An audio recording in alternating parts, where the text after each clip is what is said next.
100% Dragon, l'émission de l'Indep qui suit l'actu de l'équipe de rugby à 13 de Perpignan qui évolue en Betfred Super League. 100% Dragon en compagnie de Bruno Ontonienne. Ce matin, on revient sur la 16e journée de championnat. Les Dracs sont enfin renoués avec le chemin du succès en balayant les Giants de Huddersfield sur le score de 32-0. Bruno, c'est un sacré ouf de soulagement. Raconte-nous tout ça. Exactement, 32-0, 5 essais à rien. Il a fait très chaud.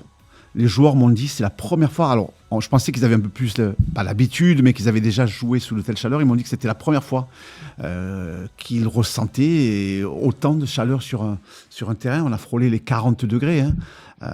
C'est éprouvant dans ce sport-là, avec tous ces traumatismes, tous ces coups qui se mettent et cet engagement qui est aussi terrible que féroce. Et forcément, les Dragons ont fait. Le but était de déplacer au maximum ce bloc milieu de l'équipe de Huddersfield qui était plus lourd, qui a rapidement été en souffrance à force de se déplacer latéralement. Donc il y a le job qui a été fait, les piliers ont fait un gros travail vraiment au milieu, et puis la vitesse d'exécution a ensuite fait la différence. Et une équipe de Dragons qui rapidement a mis la main sur ce match, qui ne s'est pas précipité non plus, qui n'en a pas fait des tonnes, qui a soigné la manière. Et ce qui était agréable, voilà, il y a ce 32-0, le fait de ne pas prendre d'essai, mais le public s'est régalé. Il y avait déjà des prémices contre Lee la semaine dernière. Ils n'ont pas été payés en retour. Il n'y a pas eu ce retour sur investissement. Mais il y avait cette façon de faire vivre le ballon comme avant du côté des Dragons catalans. Cette fois-ci, ça a été concrétisé et confirmé par les intentions. Voilà, ce n'est pas juste des 5 joueurs qui ont fait du pilonnage et du rentre-dedans. Non, voilà, il y a ces intentions qui font plaisir à voir et ils ont été récompensés. Comment ça s'est passé à la fin du coup de sifflet final, joueurs, staff, entraîneurs, comment ça s'est comporté ? Un gros soulagement, parce que à un moment, c'est vrai que les discours tournent en rond. Ils nous rassurent, ils essayaient de nous rassurer en nous disant le groupe n'est pas fissuré, on est soudés, on y croit, on va réagir, on va rebondir, on s'entraîne dur. Tout ça, ça fait 5 semaines qu'on écrit ces mêmes discours.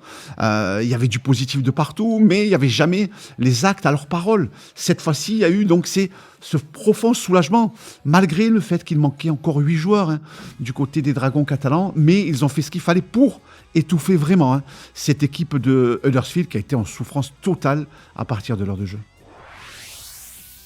Il y a des individualités qui sont sorties du lot dans ce match côté Dragons ? L'entraîneur a voulu mettre en avant Oliver Partington, c'est le 3e des Dragons catalans, 80 minutes à chaque fois. Il n'a pas loupé un match, blessé, diminué, il veut jouer quand même. Là, il s'est fait ouvrir au niveau de l'oreille, il a été strappé, et il est reparti sur le terrain. Voilà, c'est un taulier de cette équipe des Dragons catalans. Ce qui a fait plaisir aussi à voir pour les supporters, c'est la performance de Léo Darré-Latour et de Clément Martin, les 2 jeunes centre des Dragons catalans. On en a parlé dans ce podcast, ça fait un moment qu'on les suit. 20 ans pour Clément Martin, 25 ans pour Léo Darré-Latour. Ils ont marqué, ils ont été à leur avantage, ils ont marqué des points. Et là aussi, ça apporte cette fraîcheur, cette bouffée d'oxygène au collectif des Dragons catalans. Alors il faut vite confirmer face à Wakefield ce week-end. Tu penses que c'est jouable pour les Dragons ? Jouable, ça l'est toujours. Cette équipe de Wakefield est venue contrarier les Dragons ici. C'était la dernière victoire aux prolongations, 24-20 pour les Perpignanais. C'était au mois d'avril 2025. On espère qu'il y aura quand même 1 ou 2 retours dans le collectif. Chris Satae va revenir, Rémi Smith certainement aussi. Il y aura encore 2 matchs de suspension pour Benjamin Garcia. Peut-être Tariq Swims, si son mollet va mieux. Mais voilà, c'est du niveau des Dragons catalans. La course à la qualification est toujours ouverte. C'est un concurrent direct qu'il faut écarter. Si les Dragons arrivent à les battre, ils pourraient revenir à 2 points de Wakefield, ce qui serait une belle performance. En tout cas, il y avait le moral et le mental. Là, c'est reboosté, dynamisé par cette victoire. À eux de confirmer maintenant du côté de Wakefield. En tout cas, il y a eu un point positif, c'est le jeu au pied, qu'on a pointé du doigt dans l'Indépendant depuis quelque temps. Ils ont été très très forts là-dessus. César Rouget a été phénoménal dans le jeu au pied, a confirmé lui aussi dès samedi à Wakefield. Alors au-delà de ce match, on a eu une officialisation qui vient tout juste de tomber, c'est le départ définitif et officiel de Steve McNamara. Comment ça va se passer en coulisses sur les termes de ce départ? Parce que c'est ça qu'on attendait. Mais Steve McNamara avait 1 an et demi encore de contrat. Donc il y avait des négociations entre les deux parties. Steve McNamara et les Dragons catalans avaient convenu que personne ne communiquerait tant qu'il n'y avait pas d'accord. Donc c'est vrai que les Dragons n'ont jamais officialisé le départ de Steve McNamara. Enfin, le départ ou le licenciement, la fin de contrat, ce que vous voulez. En attendant, les Dragons ont dit à Steve que c'était fini.